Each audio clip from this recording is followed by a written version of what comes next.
Important কথা শুনলা তো না, যেটা শুনতে আসছিল? ইম্পর্টেন্ট কথা শুনলা, বুঝলা, এখন চলে যেতেছো।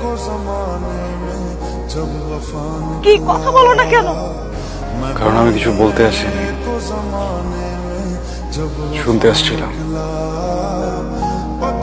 শুনে ফেলছি,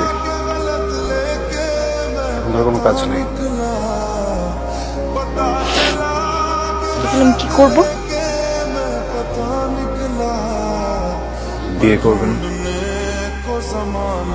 সংসার করবেন, সুখী হবেন। এত স্টুপিড তুমি, মাথায় বুদ্ধি নাই? হ্যাঁ, কিছু বুঝো না?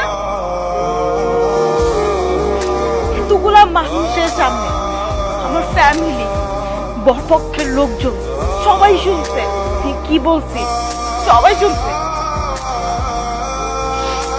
তারপর আমার বিয়ে হবে তোমার মনে হয়? আদৌ বিয়ে হবে? সরি, ভালো থাকবেন।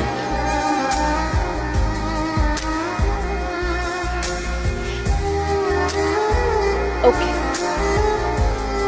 ফাইন।